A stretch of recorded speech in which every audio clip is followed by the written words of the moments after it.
हमारा भारतवर्ष विविधताओं से भरी, खूबसूरत और मजहब से परे हर धर्म के लोग यहाँ रहते हैं।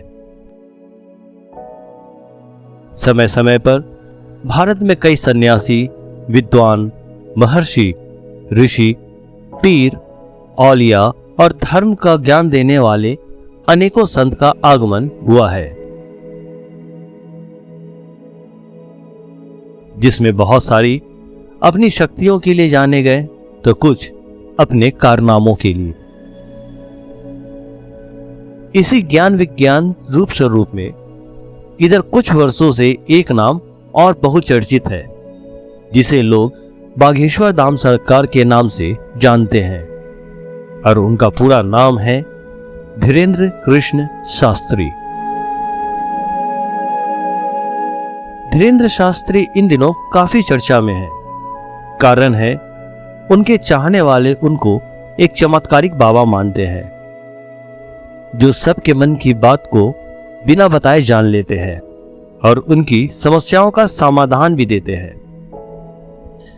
कोई उनको बालाजी का स्वरूप मानते हैं तो कोई सिद्ध पुरुष। ये सारा मामला भावना और आस्था का है। बालाजी की कृपा है और सारा काम उनके द्वारा ही निर्धारित है।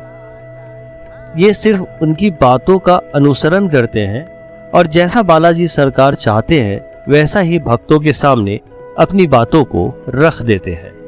हमारे पर्चा कह रहा है कि आप भी अपने साथ में घर से लिख करके एक पर्चा लाई हुई है, निकाल लीजिए। बेटी के घर के लिए आई हूँ कि उसका बसेगा या नहीं है, या ऐसे ही रहेगा? देखो, हम एक बात तुमको पहले से ही बता दें, हमारे गुरुजी ने हमें बता दिया, हम तुम्हें बता देते हैं। आपके पर्चे में टोटल प्रश्न है 8। कितने हैं? माइक लो। 8 ही है। 8 में से आप 3 पूछिएगा, चाहे जॉन पूछ लो। एक बात और, 8 में से आप कोई भी पूछो 3, वो तीनों हमारे पर्चे में लिखे मिलेंगे। पति का रहस्य, मृत्यु के रहस्य को जानने के लिए आई हैं, रिश्तेदारी में गए थे, बात करने के लिए गए थे, अचानक से आपकी बेटी की सास से क्लेश बना, उसने उल्टा सीधा बोला, इनको हार्ट अटैक बना, वह श्वास रुक गई, वह नीले पड़ गए और इनकी मृत्यु हो गई। यही पूछने आए, बात एकदम सही। कौन है ये धीरेंद्र शास्त्री और आखिर क्या है इनके इतने चर्चाओं का राज? आइए जानते हैं शास्त्री जी के बारे में अच्छी तरीके से। धीरेंद्र कृष्ण शास्त्री बागेश्वर धाम सरकार और महाराज के नाम से भी जाने जाते हैं। ये बागेश्वर धाम सरकार के पीठाधीश है, जो छतरपुर जिले का एक धार्मिक तीर्थ स्थल है। भारत में मध्य प्रदेश के शास्त्री जी छतरपुर के बागेश्वर धाम में कथा करते हैं। रावण दूत हमें सुनिकाना, कपिने बांध दीने दुख नाना, श्रवण नासिका काटे लागे, राम सपत दीने। धीरेंद्र शास्त्री का जन्म 4 जुलाई 1996 को धीरेंद्र कृष्ण गर्ग के रूप में हुआ था। उनकी मां का नाम सरोज गर्ग और पिता का नाम राम कृपाल गर्ग है। कर्मकांडी का परिवार था। पूजा पाठ में जो दक्षिणा मिल जाती उसी से 5 लोगों का परिवार चलता। ऐसे में शास्त्री जी को अपनी शिक्षा भी अधूरी छोड़नी पड़ी। 3 भाई बहन में सबसे बड़े शास्त्री जी का पूरा बचपन अपने परिवार के भरण पोषण की व्यवस्था करने में ही गुजर गया। शास्त्री जी का बचपन अत्यधिक गरीबी में गुजरा है, जहां उनका घर भी कच्चे मिट्टी का था। एक दिन बालाजी महाराज की आज्ञा और कृपा से उन्हें उनके दादाजी महाराज का सानिध्य प्राप्त हुआ। एक रोज धीरेंद्र शास्त्री अज्ञातवास में चले गए। 1 साल के बाद लौटे तो एकदम अलग थे। जी बाबा, आपका बच्चा ठीक रहेगा। बच्चे की जो परेशानी बनी हुई है, सिर दर्द, कभी कभी आंखों में दर्द, और इसको बीमारी रहे हुए हैं, 7 शनिवार आप दरबार में हाजिर होइए। आशीर्वाद है आपकी पूरनबाद जी की कृपा रहेगी। चलो। दादा गुरु के आशीर्वाद और आदेश से शास्त्री जी श्री बालाजी महाराज की सेवा में जुट गए।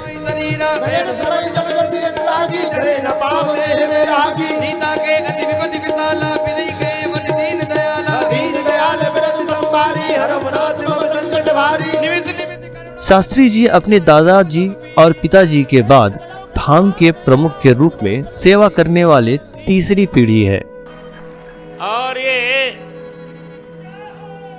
पहली पुस्तक मैं धीरेन्द्र शास्त्री को ही दे रहा हूं। इसको निरंतर पढ़ना, कभी इसको छोड़ना नहीं, किसी को देना नहीं। प्रतिदिन एक ही पन्ना पढ़ो, पर प्रतिदिन पढ़ना। शास्त्री जी रामभद्राचार्य के शिष्य हैं। इनको रामचरितमानस और शिव पुराण के उपदेश के लिए भी जाना जाता है। शास्त्री जी का दावा है कि उनके समर्थक द्वारा साधना के माध्यम से कुछ करिश्माई शक्तियां प्राप्त हुई हैं। शास्त्री जी के अनुसार वह एक साधारण व्यक्ति है, न कि स्वयंभू देव पुरुष। कोई भी उन्हें ना तो भगवान और ना ही तांत्रिक के रूप में पहचानता है, बल्कि एक साधारण इंसान की तरह जानते हैं जो श्री बालाजी की सेवा करते हैं। धीरेन्द्र शास्त्री के पास बालाजी का गदा रहता है और वह सब में राम देखते हैं। ऐसे में किसी का पैर छूना उनको सही नहीं लगता, इसलिए वो जल्द किसी से अपना पैर नहीं छुआते। शास्त्री जी इस बांध पर एक दिव्य दरबार का आयोजन भी करते हैं, जहां यह माना जाता है कि अपनी दिव्य शक्तियों से लोगों के सभी शारीरिक, मानसिक, आर्थिक और सामाजिक कष्टों को ठीक करते हैं, जो उन्हें भगवान हनुमान से मिली है। बागेश्वर बालाजी महाराज की। प्रेतों को बांध लिया जाए। सेनापति, हे सन्यासी बाबा, सभी प्रेतों को बांध लिया जाए। बागेश्वर बालाजी की जितनी सेना है, सब प्रेतों को बांध लिया जाए। धीरेन्द्र शास्त्री गरीब और निराश्रित लड़कियों के विवाह का वार्षिक समारोह भी करते हैं। अच्छा लग रहा है आप सबका आशीर्वाद लेके, और जो यहाँ पे कन्याओं की शादी हो रही है उन्हें मैं अपने ओर से ब्लेसिंग देना चाहूंगी, और वो हमेशा अपने लाइफ में खुश रहे।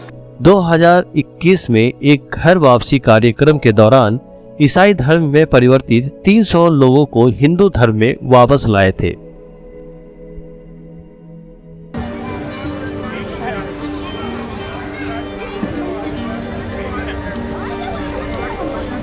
जो भूल हुई है दूसरे धर्म में जाने की, प्रभु हमें क्षमा करो। हनुमान जी हमें क्षमा करो। हे रविदास महाराज जी हमें क्षमा करो। हे महर्षि वाल्मीकि जी हमें क्षमा करो। गोस्वामी तुलसीदास जी हमें क्षमा करो। सब संतन की जय हो। सनातन धर्म की, बागेश्वर धाम की।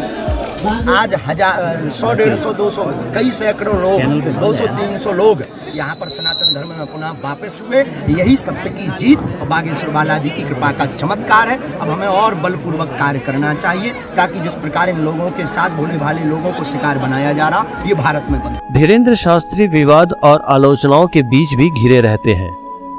उनके ऊपर अंधविश्वास और जादू टोने के आरोप भी लगते रहे हैं। धीरेन्द्र शास्त्री तब ध्यान में आए जब भारतीय तर्कवादी श्याम मानव ने उन्हें चुनौती दी और उनकी आध्यात्मिक शक्तियों पर सवाल उठाया। मानव ने शास्त्री जी पर अंधविश्वास को बढ़ावा देने का भी आरोप लगाया।